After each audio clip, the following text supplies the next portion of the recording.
Olá a todos, sejam bem-vindos. Hoje estou acompanhado por Wang Wen, professor e diretor do Instituto Chongyang de Estudos Financeiros da Universidade Renmin da China. Você também é vice-diretor da Escola da Rota da Seda, além de ocupar vários outros cargos. Não sei como você consegue conciliar tudo isso, então parabéns. E claro, seja bem-vindo ao programa. Obrigado, professor Giesen. Faz tempo que não nos vemos. É uma honra participar do seu programa.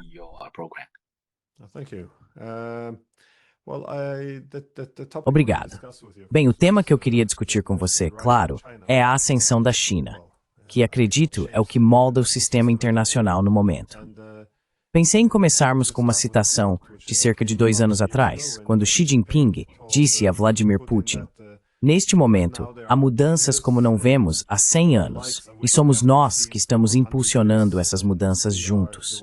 Isso chamou a atenção de muitos. Como você entende essa era de transformações em que estamos vivendo, considerando que há mudanças tão grandes? E, obviamente, a China está no centro de tudo.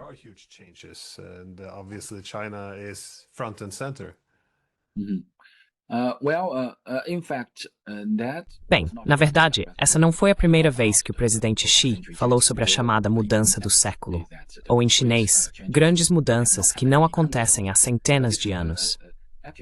Se revisarmos a história desse termo, no final de 2017, o presidente Xi Jinping fez um discurso em uma reunião de trabalho para receber enviados estrangeiros e propôs o conceito de Faknenbinch, ou grandes mudanças que não acontecem há centenas de anos, pela primeira vez. A ideia da chamada mudança do século, ou Faknenbinch, tornou-se agora a avaliação mais clássica da situação atual pelos tomadores de decisão chineses.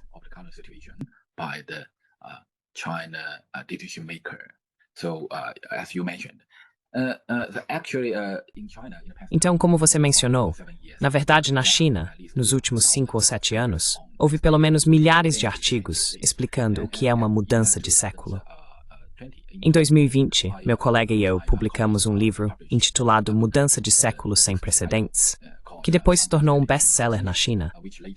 Também escrevi um artigo acadêmico sobre mudanças de século sem precedentes, que gerou grande repercussão e interesse na comunidade acadêmica chinesa e se tornou um dos trabalhos mais representativos sobre esse tema. Meu entendimento sobre essa mudança de séculos sem precedentes é diferente do de muitas pessoas. Não estou completamente focado apenas em uma mudança de século, porque mencionamos séculos.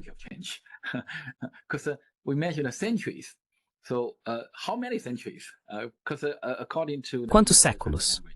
Porque, de acordo com o significado da língua chinesa, o presidente Xi apenas enfatizou século e não especificou quantos séculos valem. Portanto, na minha opinião, existem pelo menos 5 níveis ou 5 conceitos de mudanças de século. O primeiro é uma grande mudança que não ocorre há 500 anos. Esse é o primeiro nível. Ou seja, desde a ascensão do Ocidente na era das grandes navegações, no século XVI, a civilização ocidental agora está passando por um declínio sem precedentes nos últimos 500 anos. O segundo nível é uma grande mudança que não ocorre há 400 anos, que se refere à grande transformação sem precedentes trazida pela revolução da IA, semelhante à revolução mecânica do século XVII.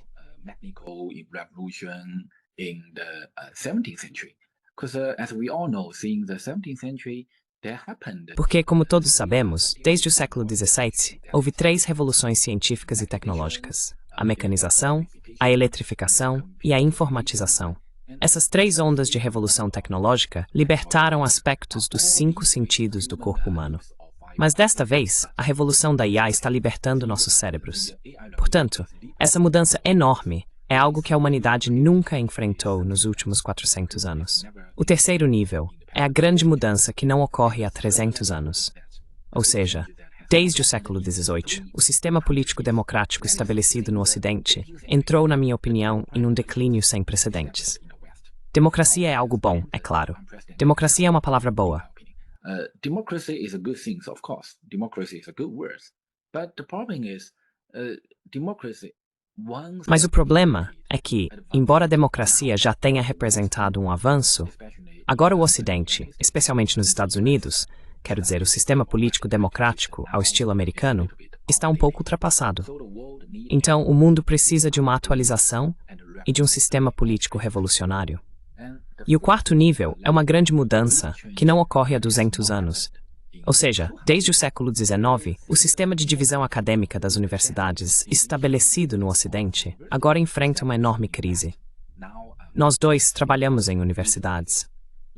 É muito óbvio para nós que, hoje em dia, as grandes divisões, por exemplo, a economia, não conseguem explicar muito bem os fenômenos econômicos. E a ciência política não consegue explicar muito bem os fenômenos políticos.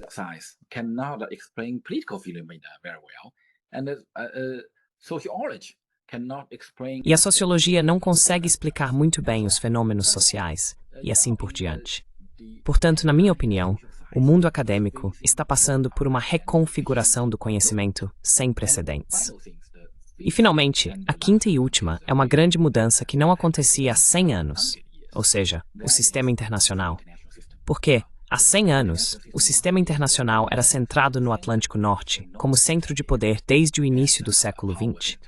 Mas agora, o sistema internacional, o sistema de poder, o centro do sistema de poder, está se deslocando para o Pacífico Ocidental, como o novo centro. Então, acredito que esses são os 5 níveis. So I think these are the 5 levels. To put it simply, that is the civilization. Simplificando, a mudança civilizacional que não ocorre há 500 anos, a mudança tecnológica que não ocorre há 400 anos, a mudança institucional que não ocorre há 300 anos, a mudança do conhecimento nas universidades que não ocorre há 200 anos e a mudança de poder que não ocorre há 100 anos. Então, essa é a minha compreensão sistemática do sistema complexo atual. E claro, eu acho que, como você mencionou, algumas pessoas frequentemente explicam a chamada mudança sem precedentes do século, simplesmente como o declínio do Ocidente, ou o declínio dos Estados Unidos.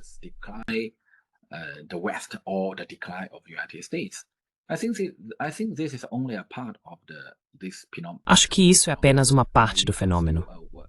Precisamos analisar essa grande mudança de 100 anos a partir de uma perspectiva mais complexa, porque agora é uma evolução internacional muito complicada. Não se trata apenas da estrutura de poder entre as grandes potências, incluindo o declínio dos Estados Unidos, mas também de mudanças no nível tecnológico, no nível do conhecimento, no nível institucional e no nível civilizacional. O presidente Xi mencionou esse termo, e agora na China, ele é muito popular e muito importante.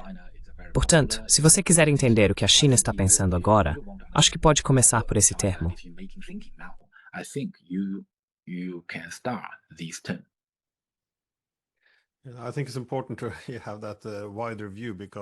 Acho importante ter essa visão mais ampla, porque muitas vezes focamos na guerra comercial entre China e Estados Unidos, tentando ver qual país é mais... Você sabe, se a China está substituindo os Estados Unidos como principal economia. Mas isso se torna muito limitado se não olharmos para os últimos 500 anos em termos de conexão global, conexões financeiras e, como você disse, também as tecnologias. Tivemos revoluções industriais no passado, mas claro, automatizar o cognitivo é algo muito diferente. De qualquer forma, queria direcionar um pouco mais para o contexto específico da China, porque, diante de todas essas grandes mudanças em curso, como isso se traduz em objetivos e prioridades de política externa? O que a China está tentando impulsionar?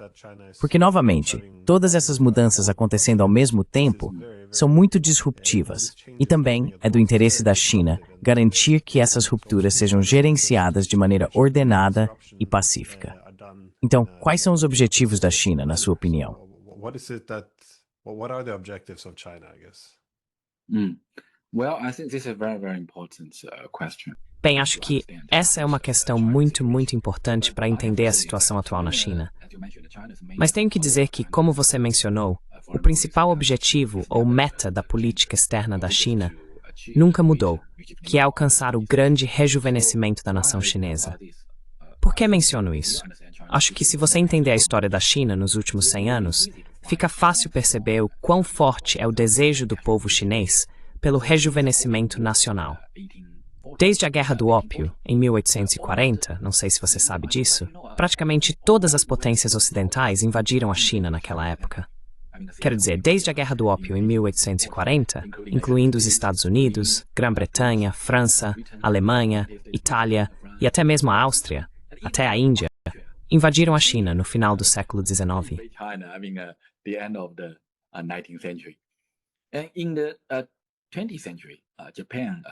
No século XX, o Japão invadiu a China. E de 1931 a 1945, ao longo desses 14 anos, a guerra de resistência da China contra o Japão custou mais de 30 milhões de vítimas. Em Nanjing, em dezembro de 1937, os invasores japoneses massacraram 300 mil chineses em apenas 6 semanas. Olhando para esse período, é simplesmente inacreditável. Para todo o povo chinês, é uma lembrança muito ruim. Uma lembrança muito, muito ruim. E sempre, desde a infância, todo chinês, quando estamos na escola primária, o professor nos diz, todo chinês é ensinado. A história ensinou aos chineses que o atraso será punido. Se você for muito fraco, será derrotado.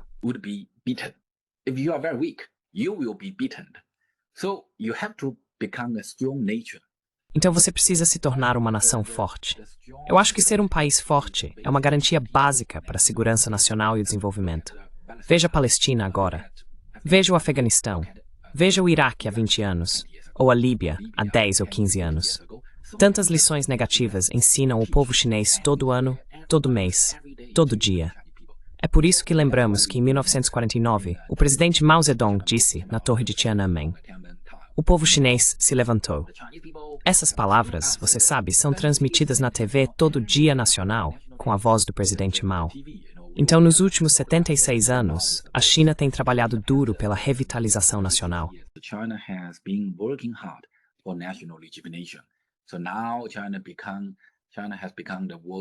Agora a China se tornou a segunda maior economia do mundo e não desistiu desse sonho. Continuaremos com esse sonho de rejuvenescimento nacional. Mas, por outro lado, a China não quer se tornar uma nação vingativa. Além disso, a China não quer repetir a velha história de que um país forte deve ser hegemônico, ou que os fortes oprimem os fracos. Não queremos repetir isso. Algumas pessoas na China, ou melhor, algumas pessoas no mundo, especialmente algumas pessoas no Ocidente, sempre pensam que a China invadiria outros países quando se tornasse mais forte. Acho que isso acontece porque julgam os outros pelos próprios padrões, o que reflete a sua própria história sombria, pois eles costumavam agir assim.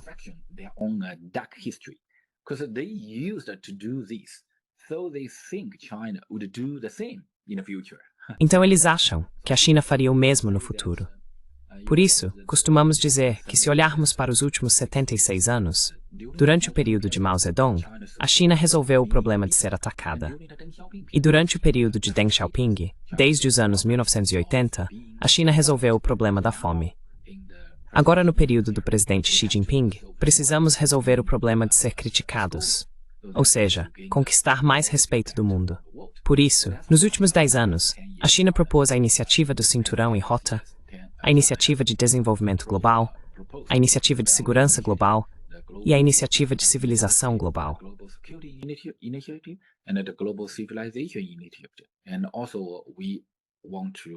Além disso, queremos promover a construção de uma comunidade de futuro compartilhado para a humanidade, esperando tornar uma China forte e mais respeitada. Sob esse ponto de vista, acredito que atualmente, como você mencionou, a prioridade da política externa chinesa é como contribuir mais para o futuro do mundo por meio de uma série de esforços cooperativos, conquistar mais respeito internacional e, assim, alcançar o rejuvenescimento nacional. Acho que esse processo não é fácil. Alguns países não compreendem a filosofia diplomática da China e até querem conter o país. Penso que, nesse momento, a China só pode ser forçada a revidar contra eles.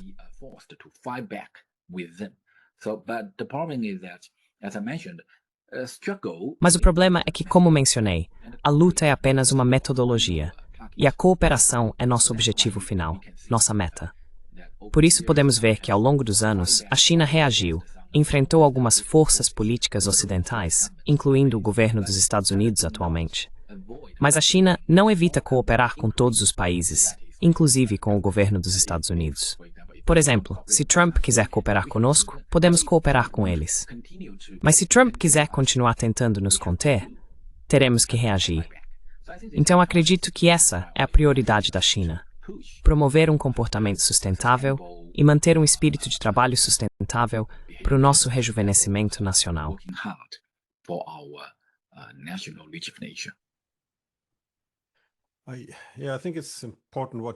Acho importante, como você mencionou, observar como a derrota e destruição da China em meados do século XIX impactaram a consciência nacional e ainda influenciam seus modelos de desenvolvimento. O interessante, porém, é que isso aconteceu ao mesmo tempo tanto com a Rússia quanto com a China. Se olharmos para meados do século XIX, é quando britânicos e franceses invadiram a Crimeia na Guerra da Crimeia, em 1853. E isso teve um impacto imenso, porque foi também quando perceberam que precisavam se industrializar, ao verem o custo da fraqueza.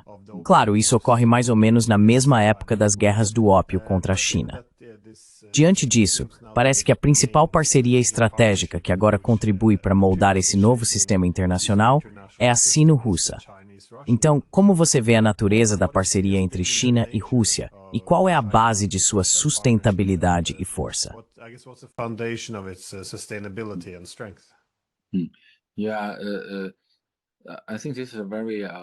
Sim, acho que essa é uma pergunta muito popular na mídia pública internacional.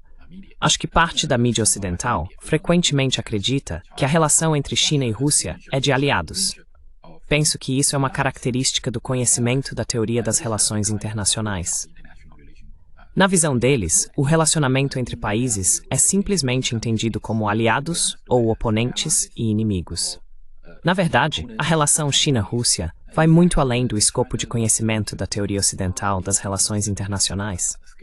Na realidade, como todos sabemos, no discurso diplomático chinês, a relação China-Rússia é descrita como a de bons amigos, bons parceiros e bons vizinhos, sem formação de pequenos círculos.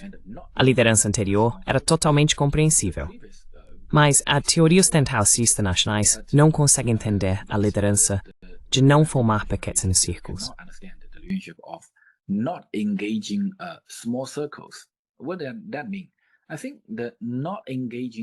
O que isso significa? Acho que não se envolver em pequenos círculos significa que você não quer tratar ninguém como um inimigo imaginário ou criar seu próprio sistema exclusivo de alianças. A cooperação entre China e Rússia é mais voltada para eles mesmos e para o melhor desenvolvimento comum. Isso é tanto resultado de experiência acumulada quanto de uma escolha racional. Não sei se você sabe disso. Talvez muita gente não perceba que China e Rússia compartilham uma fronteira de mais de 4.000 quilômetros. Nos últimos 15 ou 20 anos, não houve tropas estacionadas na fronteira, o que economiza muitos gastos militares para ambos os países. Mas, por outro lado, se China e Rússia formassem uma aliança contra outro país, o mundo repetiria a Guerra Fria, ou até mesmo os erros das guerras mundiais.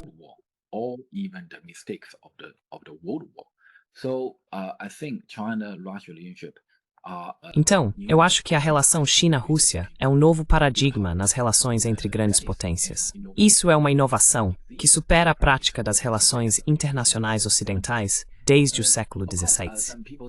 Claro, algumas pessoas dizem que a China apoia a invasão da Ucrânia pela Rússia. Na minha opinião, isso é um absurdo.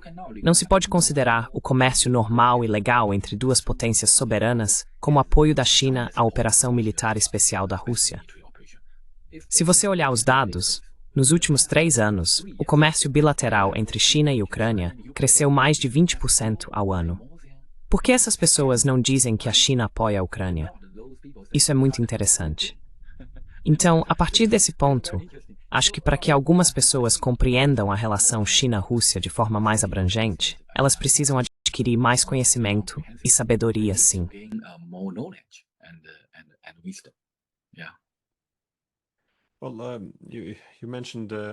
Bem, você mencionou anteriormente os esforços americanos para derrubar a economia chinesa e que a China talvez precise reagir. Isso me leva à minha última pergunta, que é sobre os esforços dos Estados Unidos para impedir a ascensão da China, algo sobre o qual agora eles falam abertamente. Acho que no passado, isso sempre era disfarçado como sanções por violações de direitos humanos, Mas agora há mais honestidade. Eles dizem, bem, precisamos impedir a ascensão da China, então vamos encontrar uma maneira de atrapalhar o sistema. Mas eles miram principalmente no setor de tecnologia chinês, em menor grau nas finanças, mas também possivelmente no futuro, tentando interromper as rotas marítimas e outros corredores de transporte. E é por isso que a China está sempre preocupada com essas duas cadeias de ilhas. Agora, o que está acontecendo na guerra comercial? Você vê a China sendo capaz de responder e se ajustar a esses desafios? Ela reage ou retalia de alguma forma? Desculpe, foi uma pergunta muito longa, professor. Sei que o senhor é um profissional em estudos internacionais.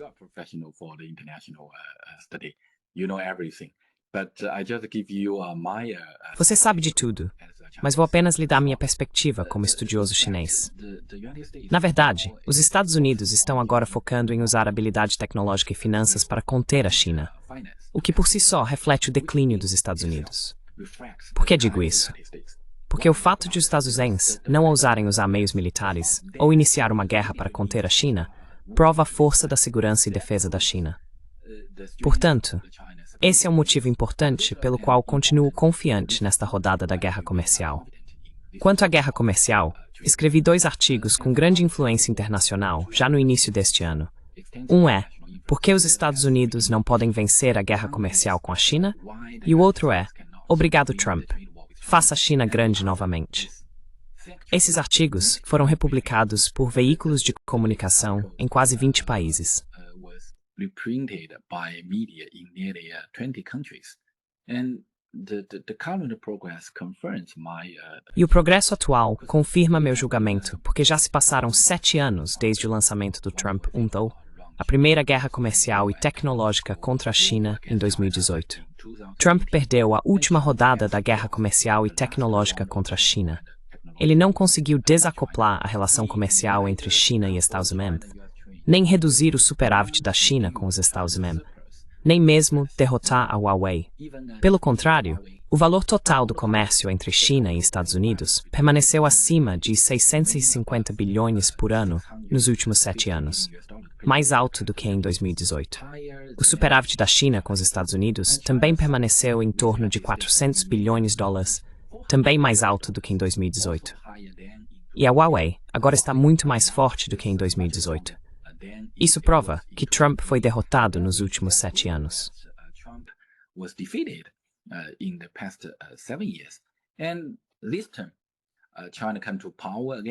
E neste mandato, a China voltou ao poder este ano, e a guerra comercial e tecnológica contra a China se intensificou.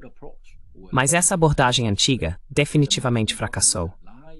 A razão mais importante está na forte indústria manufatureira da China. Atualmente, o valor da produção industrial da China é o dobro do dos Estados Unidos. Segundo estatísticas, a China responde por 30% do valor da produção industrial mundial, e cerca de metade dos produtos importados pelos Estados Unidos da China não encontram alternativas melhores. Sob esse ponto de vista, os Estados precisam mais dos produtos chineses do que a China precisa do mercado americano. Por isso, acredito que temos plena confiança nesta guerra comercial.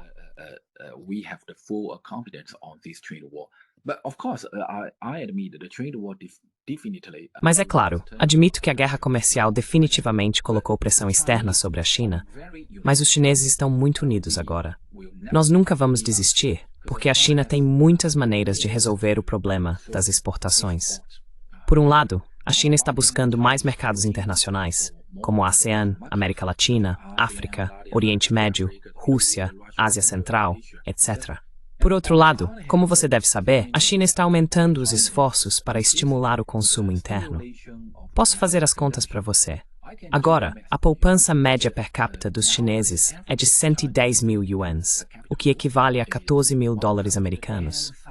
Essa é a poupança média de cada chinês.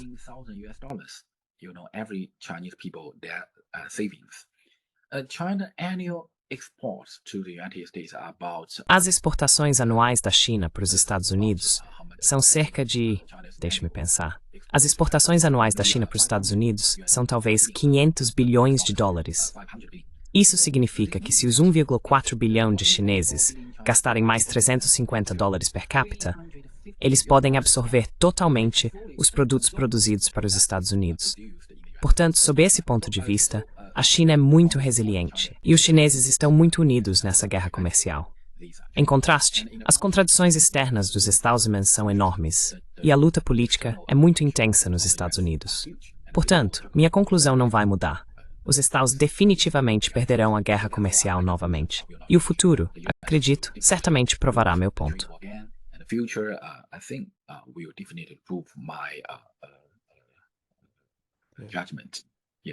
Sim, bem, parece que a China está conseguindo se diversificar em relação a isso. Eu adoraria ouvir sua opinião sobre os BRICS, mas nosso tempo acabou, então espero poder contar com sua presença novamente no futuro para discutirmos esse assunto. Muito obrigado pelo seu tempo. Agradeço muito. Obrigado. Obrigado, Dr. Qingshan. Você é muito modesto. Eu sei que você sabe tudo, mas só queria que compartilhasse sua perspectiva sobre a China. Mais uma vez, obrigado. Espero vê-lo novamente em qualquer país. E seja bem-vindo a Pequim. Estou ansioso por isso. Obrigado. De qualquer forma, provavelmente nos veremos em setembro. Sim. Ok, muito obrigado.